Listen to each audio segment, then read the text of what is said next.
네, 생활의 팁도 정리를 해보죠. 김지연 기자, 오늘 어떤 내용인가요? 네, 민족 최대의 명절 추석이 일주일 앞으로 다가왔습니다. 네. 오늘은 주부들의 최대 관심사죠. 추석 음식에 관해서 이야기해 보겠습니다. 맞아요. 이게 좀 비용이 어제 보니까는 마트에서 구매하는 거하고 전통시장에서 하는 거하고 전통시장, 예, 마트 구매가 한 24% 더 비싸다 이렇게 나오기도 하는데 대체적으로 차례 비용이 얼마 정도 들까요?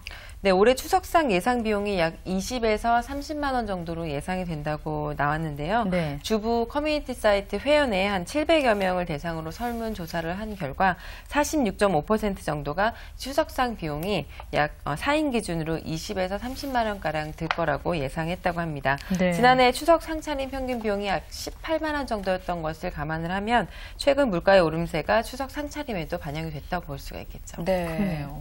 저희 집은 이제 개인적으로 그 할아버지 기일하고 항상 추석하고 좀 가축이 붙어 있어요. 그래서 얼마 전에 이제 추석 상차림을 미리 좀 볼 수가 있었는데 제사 때 어머니께 물어봤죠. 엄마 이거 정말 많이 들었냐고. 그랬더니 아우 뭐 사과 하나에 그렇죠. 너무 비싸더라고요. 조금 더 저렴하게 좋은 물건을 구입할 수 있는 방법 없을까요? 네, 오늘은 제가 제수용품에 관해서 말씀해 주신 제수용품에 관해서 좀 좋은 그 질 좋고 괜찮은 제수용품 고르는 것에 대해서 먼저 알려드리겠습니다. 먼저 조기가 굉장히 중요하죠. 국내산 참조기는 잎 주위가 붉은색이고요. 붉은색. 네, 그리고 눈 주위가 노란색, 배 쪽은 약간 황금색을 띠고. 저런 고기면 좀 이상하게 생겼을 것 같아요.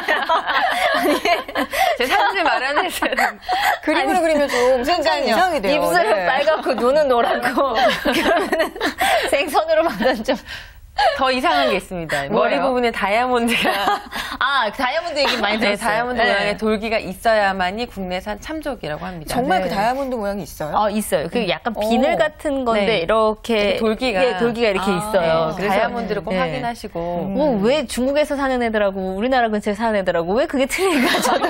그러니까요. 그게 좀 궁금하긴 한데. 국내에 넘어오게 찍어준다고요. 많이 늘었어요. 농담이고요. 지연 씨도 많이 늘었어요. 머리 수입품 같은 경우는 눈 주위가 붉다고 합니다. 그리고 배 쪽이 국내산보다 엷은 황금색이고요. 또 머리에는 아까 말씀드린 다이아몬드 돌기가 없기 때문에 그것을 잘 확인하시면은 국내산과 수입산을 구별하실 수가 있겠습니다. 그러니까 이것도 잘 보셔야 되는 게 한번 사실 때 이렇게 한번 흩어보셔야 되는 게 노란색을 칠한 사람들도 있다잖아요. 중국산 갖다 놓고 배 있는데. 그래서 지난번에 뉴스에 가끔 보이죠. 조기 사러 갔다가 노란 거여서 너무 노래요, 아줌마. 너무 노래요. 이거 너무 노래. 이거 물로 한번 끼얹어 볼까요? 막 했더니 아유 안 사시려면 가세요. 이래갖고. 근데 그러니까 너무 이게 자연스럽게 노란지 아니면 정말 노란지 그건 좀 보셔야 되겠더라고요. 네, 맞습니다. 아주머니 입장에 얼마나 당황하셨을까요? 그러니까요. 이거 너무 노라네. 내가 막 이랬거든요. 그런 거 좀 지적을 해야 돼요. 다음 또 어떤 걸 볼까요? 이 고기가 사실 올해는 좀 싸졌죠. 네, 올해는 다행히도 이 한우가 좀 많이 싸졌습니다. 고깃국을 좀 많이 드셔도 괜찮을 것 같은데요. 소고기를 고르는 법에 대해서 얘기를 해보겠습니다. 소고기는 지방도나 고기 색이랑 또 지방색을 잘 살펴보는 게 중요한데요. 이 근육 내 지방은 전체적으로 고르게 분포되어 있는 게 좋고요. 또 형태가 다양하고 섬세한 것이 좋다고 합니다. 그리고 고기의 빛깔은 약간 선홍색을 띠면서 이 신선한 것이 이게 결이 곱고 윤기가 나는 것을 고르시면 된다고 합니다. 우리가 마블링 얘기하잖아요. 맞아요. 야, 이거 구워 먹으면 진짜 맛있겠다 이런 고기 매니아 같으신데 이 두 분 취임새가 남달랐죠. 그렇죠. 그런 고기. 그게 아마 끓여도 확실히 더 국물 맛이 틀리더라고요. 안 그런가? 요새 또 날씨가 너무 여름 내내 안 좋았기 때문에 가장 걱정되는 게 과일 값이거든요. 과일은 어떻게 골라야 되죠? 네, 과일, 특히 차례상에 올릴 과일은 아주 잘 골라야 되는데요. 특히 배는 이 껍질이 크고 껍질이 이제 탄력이 있고 무거운 것이 좋다고 합니다. 그리고 색깔은 푸른기가 없고 선명한 황갈색이 좋다고 하는데요. 그리고 사과는 흠집이 없고 또 햇볕을 많이 봐서 이 골고루 진한 붉은색을 띨수록 좋은 상품이라고 합니다. 그리고 껍질에 탄력이 있고 중량감 느껴지고 또 손가락에 튕겨봤을 때 맑은 소리가 나는 것을 고르시는 게 좋겠습니다. 사과도 튕겨봐요? 수박만 튕겨보는 게 아니라? 네, 이렇게 튕겨보면 맑은 소리가. 근데 지난번에 저도 제사 때문에 배를 샀는데요. 배 하나에 5,000원이에요.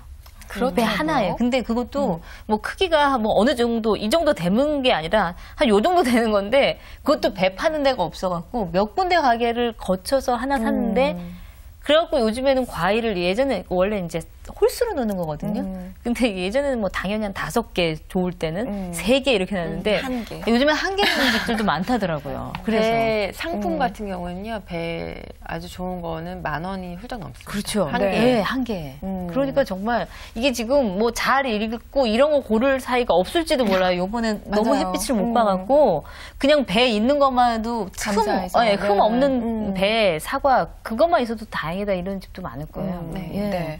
이 추석도 돌아오면 남자분들, 남편분은 뭐 하세요? 주로 자는데요. 아, 진짜요? 뻔뻔해요. 저희 아버지는 감 까세요. 아, 그렇죠. 감 까시고 되게 생생내세요. 자기가 다 한 것처럼. 육각형으로 뭐도 잘 깎아야 되잖아요. 이렇게 모양 딱 잡히게. 견과류 고르는 것도 좀 중요하죠. 사실 밤 까는 게 좀 힘들긴 하죠. 근데 이제 밤은 알이 굵고 또 선명한 갈색이 띠면서 윤기가 나면서 무게감이 좋은 게 좋다고 합니다. 또한 대추는요, 알이 굵고 또 주름이 고르며 눌렀을 때 탄력이 있는 것이 좋다고 하는데요.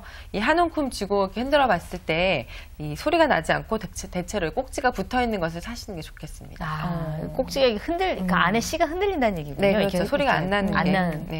예. 이게 싱싱한 거죠. 과일로 견과류도 소리로 좀 많이 구별을 하네요. 그러네요. 근데 대추가 요번에 생대추가 워낙 수확량이 적어갖고 이거 원래 이제 왜 설날에는 쭈글쭈글하게 말린 빨간 대추를 쓰지만 추석에는 좀 파란 생대추를 쓰기도 하잖아요. 근데 이게 지금 수확이 거의 안 된다고 하는 얘기를 들은 것 같아요. 그러니 참 어렵겠어요, 정말 이번에 상차리기는. 그리고 날씨가요, 또 가을답지 않게 좀 더워서 다 먹지 못하잖아요. 좀 보관을 해야 되는데 보관하는 방법도 좀 일일 것 같거든요. 그렇죠. 올해는 추석이 다른 해보다 2, 3주 정도 빨라졌습니다. 또 너무 또 늦더위가 또 폭염이 있기 때문에 이 음식을 보관하는 게 또 큰 문제로 다가왔는데요. 이렇게 여름이 채 가지 않은 상태에서 추석이 오면은 음식 걱정이 생기고 또 대체로 대표적인 송편 있잖아요. 송편이 기름에 이제 이렇게 묻혀서 하는 거기 때문에 쉬 변질될 수가 있다고 합니다. 그렇기 때문에 운반을 할 때는요, 가능한 손이 많이 타지 않은 그 부분을 포장해 가지고 가는 게 좋고요. 또 미리 송편을 만들어 놨을 경우에는요, 이 쪄서 냉동 보관하지 마시고 찌기 전에 냉동 보관하셨다가 먹을 때 쪄서 먹으시는 게 좋다고 합니다. 그러네요. 그리고 약간 좀 찐 거라 그래도 뜨끈뜨끈할 때 바로 얼리면 급속 냉동하고 똑같아서 내놨을 때 그대로 쫄깃하게 먹을 수가 있는데 이거 그냥 어느 정도 굳힌 다음에 냉장고에 들어가거나 냉동실에 들어가면 그 다음에 딱딱해서 먹기가 어렵거든요. 그러니까 뜨끈뜨끈할 때 바로 집어넣으시거나 그리고 기름을 모든 송편에 다 묻혀놓으면 나중에 이제 앙패를 볼 수가 있으니까 좀 도와주세요. 혹시 차례 지나거나 그러면 집안일을?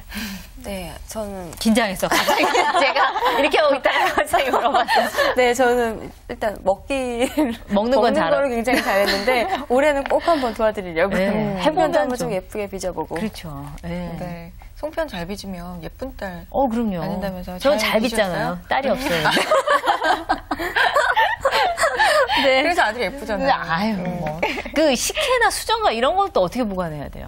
식혜나 수정과는 아무래도 이 좀 살얼음이 좀 언 상태에서 먹는 게 맛있잖아요. 그렇기 때문에 좀 이렇게 넣어놨다가 살얼음이 언 상태에서 꺼내서 드시는 것도 좋고, 또 식혜 같은 경우에는 밥알이 들어 있습니다. 이 밥알하고 물을 이제 따로 보관하시는 게 좋다고 합니다. 그랬다가 이제 뭐 드실 때만 이렇게 같이 섞어서 드시는 게 좋고요.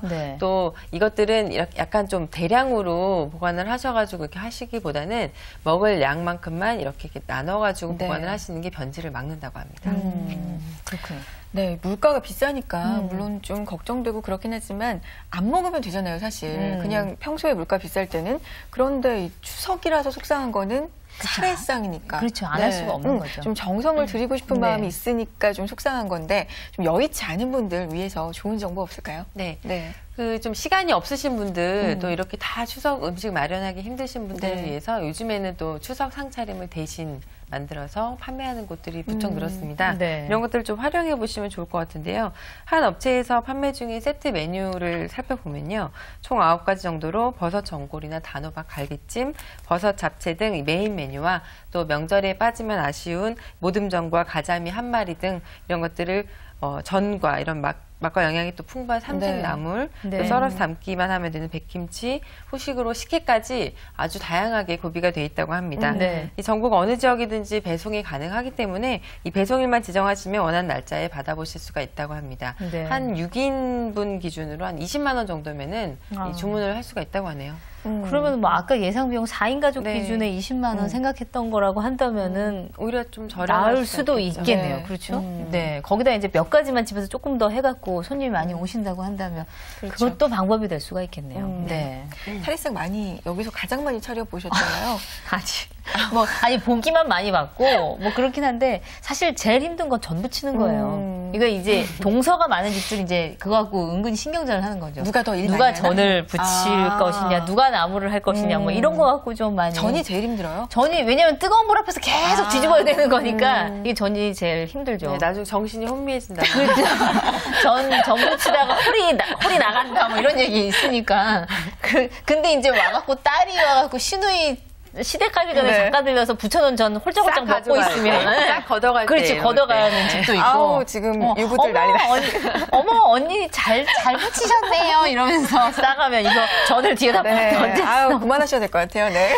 저희는 손아래 신의는 없습니다. 네, 오늘 이지영 기자 그리고 김지연 기자와 함께했습니다. 고맙습니다. 네, 이렇게 해서 또 일주일이 금방 지나갔네요. 네, 다음 주 뭐 아무리 그렇다고 하더라도 더도 말고 덜도 말고 추석 준비하는 걸 즐겁게 하는 것, 마음을 좀 바꿔보죠. 맞아요. 그 정월 대보름처럼 그 큰 보름달 볼 수 있는 것만으로도 조금 기쁨을 가질 수 있을 것 같습니다. 주말 레드전 오늘 저희가 준비한 순서 여기까지고요. 저희는 다음 시간 더욱더 알찬 소식으로 찾아올게요. 여러분 고맙습니다.